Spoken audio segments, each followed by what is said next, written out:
This is Matthew McConaughey. Natalie Portman. James Patterson. Michael Ian Black. And you are listening to Five Questions with Dan Schawbel.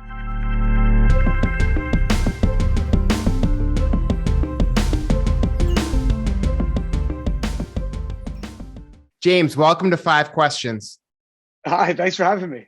One of the things that I read about you was that your parents funded one of your early films. Can you talk about what that means to you and how it impacted you? Sure.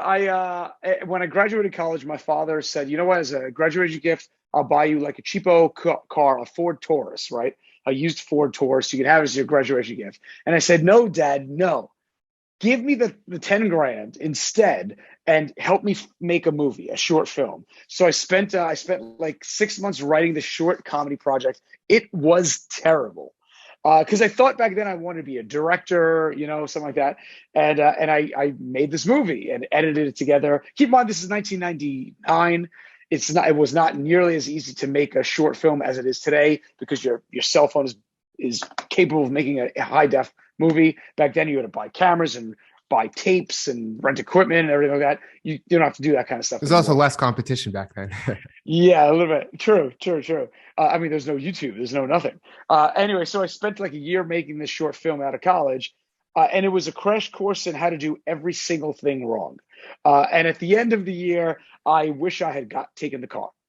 And funny story, I think I was punishing myself for my entire life because of how bad the movie was, but I did not get a car. The first car I ever bought in my entire life was 2 years ago. I'm 45, and I finally bought one at 43. I think I was punishing myself secretly for that absolutely terrible lapse of judgment.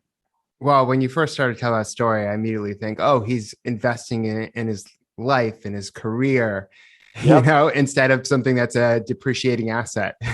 I'll tell you what, though. Obviously, they used that terrible short film. They put on an episode of Impractical Jokers as part of my punishment, and they had a British film critic actually critique it in front of like 100 people in the audience, and she just tore it apart about how bad it was. And to date, about 6 million Americans have watched the short film.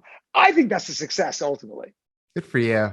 And why do you think your show Impractical Jokers has had such longevity on TV, whereas so many shows get canceled? I think I have a better appreciation for it than most because for years, my job before Impractical Jokers was I ran development for a TV company, the company that actually makes Impractical Jokers. So along the way, I pitched Impractical Jokers with the guys as part of my job. And before we sold Impractical Jokers, I'd sold lots of other TV shows. Some would last a season, some would last 2 seasons, some would just be a pilot, some would be just a presentation that they would order, and none went the distance because 99.9% of shows get canceled in the first season or never get picked up from pilot or don't even get a pilot. They get a presentation, something really cheap. Literally feels impossible every time I hear people like you talk about it. You I got to really believe in yourself. I think that everyone has it in them to sell one show. The question is, can you sell a second show and a third show and a fourth show and a fifth show and keep going, right? That's where you separate the wheat from the chaff. Is that the expression? That's where it gets very, very hard. And I'll tell you a funny story. The first 2 years I worked at my company in development, my then boss would make me pitch 25 new television show ideas every single Friday.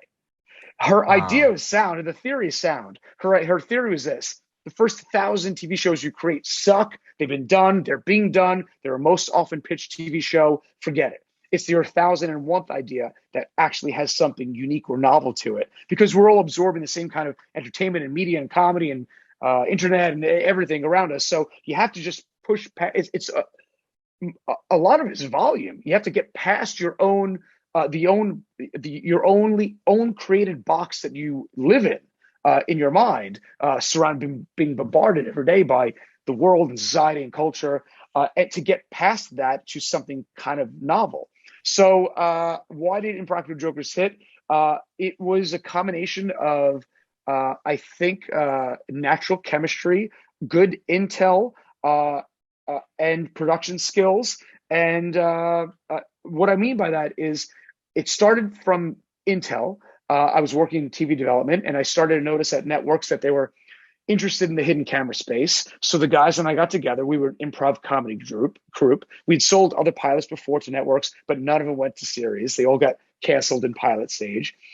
And what we did was we said, okay, how do we, knowing that hidden camera shows are coming back, how do we twist it in a way that puts our major strengths at the forefront? One being our natural chemistry and friendship. We've been friends for 32 years. Two, our improv skills, right? Because it's very hard to sell improv to a network because they're so risk averse. So I think it was good intel with taking what we naturally had, our natural chemistry and history, and our improv skills, and putting a format to it that was different from other prank shows. And the format is like an upside down prank show where the joke is on us instead of on the public. That kind of twist, a very slight twist on a typical hidden camera show, was enough to make it novel, and it became something unique. And the natural chemistry made it unique too. And I think the reason it hit, that's how we sold it. The reason I think it hit, first is because it's funny, right? If it wasn't funny, it wouldn't have worked, right? Second,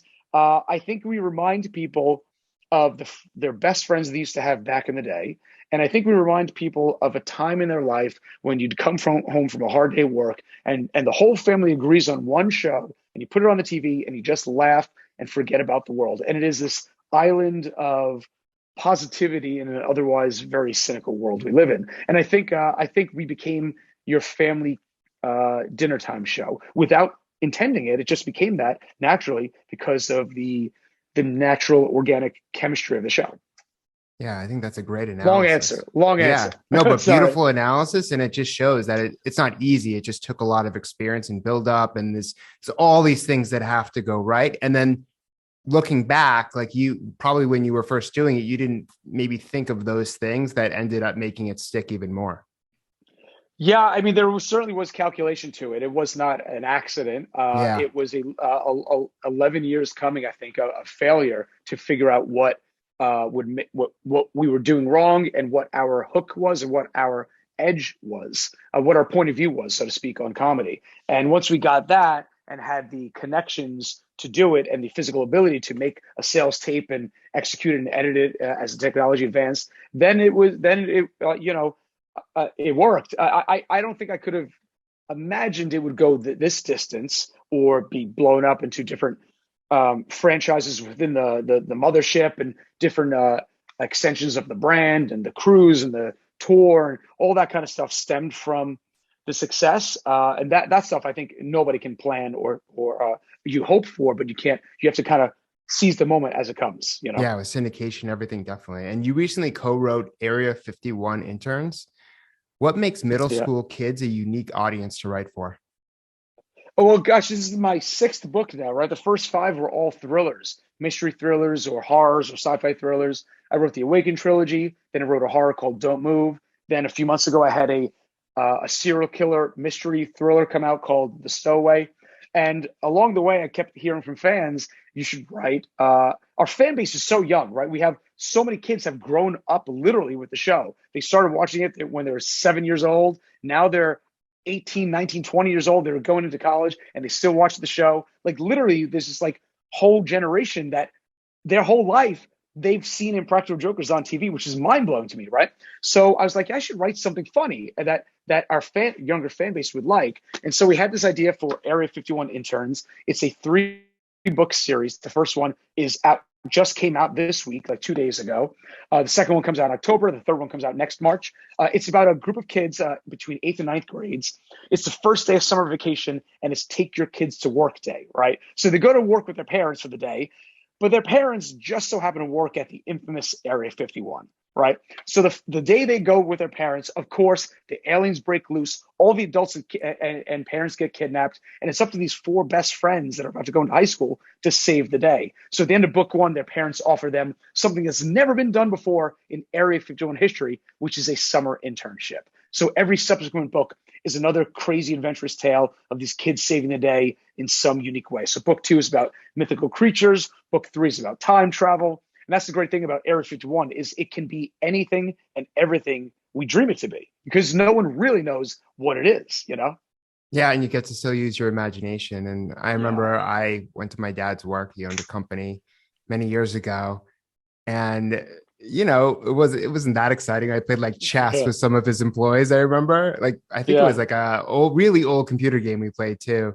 Yeah. But Area 51, I mean, that could be, it's whatever you could imagine. It's what you've seen in movies, but yeah, I think combining both is a really cool, unique angle. Yeah. Thank you. And you'll be on a virtual tour visiting schools. What type of impact do you want to make on these kids during the tour? And what do you hope that they'll learn from you and the book? Dude, I got to show you this. So this week we've been in person going to schools.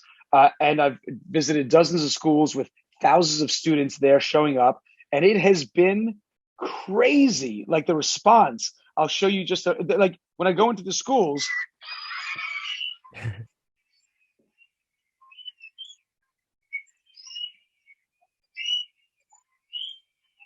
You can imagine too, especially over the past 2 years, them seeing someone who they know and after they read the book. I think of course it's going to be a huge applause, right? And like they need it. People need it, especially kids who have had a rough few years. And literally only about 2-3 weeks ago did they lift the mask mandate in schools in New York, New Jersey. What timing? These kids are like just exploding with energy, you know what I mean? And then to have Carson and I, my co-writer, and I come into the school, and they're all Jokers fans of this show. The first school I went to, they had a red carpet rolled out of the school, and there were like hundreds of students there screaming, banging pots and everything. And they made posters and signs. They made all the characters into artwork in the school, and they had aliens in the school. And then 600 kids in an auditorium listening to me speak. It was wild. And then I, of course, do virtual pop-ins to classrooms too. By the way, if anybody wants me to visit your school in person or virtually, go to area51novel.com, and you can also get an autographed copy of the book right there as well. And it's been wild. It's just been, you know what it is? It's so good seeing people's faces again. And it's just, and watching their imagination spark because of the questions posed in this book. They relate to the kids in the book. They relate to what they're going through. They're all at that stage where they know that come 8th grade, they're best friends, and they will likely be splitting up and going to different high schools. And it's a very anxious summer, right? If we've all been there between 8th and 9th grade, it's like, oh my God, my friends the past 8 years, 2 of them are going to that school, 2 of them are going to this school, and 3 are going to the school I'm going to. And we're going to be torn apart. And it's that one very stressful but magical summer where the friendships you form become your friends for life, or you may lose them forever. There's a lot going into that summer for kids, right? So it's very relatable, and it's just great seeing the impact that the book has on them, I love that. And what's your best piece of career advice? Follow your passion. No. Kidding. I'm joking. I had to say it as a joke. My best piece of career advice. So, couple of things. The guys and I, when we did comedy in high school, we did comedy in college. Then after college, we formed our comedy group. It took us 11 years to get on TV, 11 years of failure. We had other pilots we sold, shot a pilot, didn't go to a series, shot a pilot, didn't go to a series, shot our own pilot, couldn't sell it. Did sketch comedy, some hit, some didn't. Career ups and downs. We did one show where 2 people bought tickets to see us perform. Then 12 years later, we sold at Madison Square Garden. You know what I mean? The point I'm making is this. We had 11 years of failure after college. And then Impractical Jokers has been on TV for 11 years. So just right now, we're finally breaking even between failure and success in our life. So the lesson there is it's crazy. There are a dozen different ways to get to the final destination. You cannot predict how you're going to get there. I never could have imagined that that it would have taken as long as it did to succeed, and also that it would have gone the path it did. But I do feel in my heart that if we didn't make it work this way, I still would have found another way to do it. I guess that's the lesson: is adapt and change, and be willing to roll with it and seize opportunities when they present themselves. It's not just luck. It's not just hard work. It's calculated hard work and some good timing, of course, to succeed. And being adept and being able to adapt enough and quickly enough to know that there are 12 different ways to get to the same destination, and you have to find your own path. That's the best advice I can give.